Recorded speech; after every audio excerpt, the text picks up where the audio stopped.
It's finally happening. After years of silence, delays, and straight-up ghosting, GoPro just dropped an official teaser for the GoPro Max 2. And yeah, this is not a leak, this is real. This is GoPro saying, we're back in the 360 game. 2 skydivers, mid-air, a camera mounted. One word in the caption, dropping. That's it. Subtle, slick, and absolutely enough to send the internet into hype mode. And let's be honest, if you've been waiting on the Max 2, this moment has been a long time coming. Let's rewind for a second. The original GoPro Max launched way back in 2019.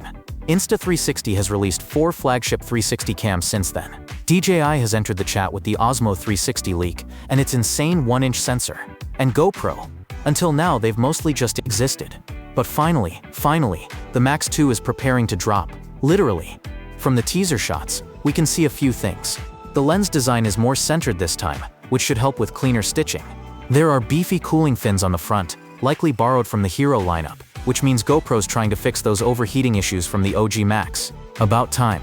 Now let's talk specs, or at least what we hope is coming. This thing needs to shoot 8K 360 video, no question. Insta360's doing it, DJI's coming for the crown. GoPro has no choice. Honestly, 8K at 60 FPS would be a dream. And after 6 years we're allowed to dream big, right? People are also hoping for bigger sensors, maybe even 1 inch to match DJI's Osmo 360 leak. That would be huge. Literally. Bigger sensors mean better low light, sharper detail, more dynamic range. Basically, all the good stuff content creators actually care about. And look, we need a new processor. GP3? Something faster, cooler, and smarter. Something that doesn't choke on 360 stitching or crash mid-record. Pair that with a revamped battery and maybe GoPro's waterproof power door, and you've got something truly competitive again.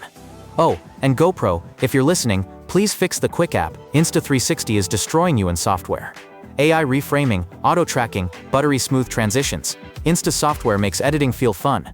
GoPro's app? Not so much. This is the moment to level up. And can we talk mounting for a second? There's talk that the Max 2 might finally come with a proper 4 tours thread. Thank you. No more clunky adapters. Just straight onto a tripod or selfie stick. Yes please. Let's be real. GoPro's had a rough couple years. Sales down, stock struggling. Even the CEO gave up his salary to help the company. But this could be the comeback. The Max 2 might not dethrone Insta360 overnight, but it absolutely puts GoPro back in the conversation. And with DJI, Insta360, and now Akaso bringing the heat with the cheapest 360 cam yet, the whole space is leveling up. So yeah, the Max 2 teaser might be just 2 images. But it speaks volumes. The skydivers, the lens, the tagline, dropping, it's the start of something. And we're here for it. Let me know, what are you hoping to see from the GoPro Max 2? Is 8K a must? Would you switch from Insta or DJI? Or has GoPro kept you waiting too long? Either way, the Max 2 is coming, and the 360 camera war is about to get real. Catch you in the next one. Peace.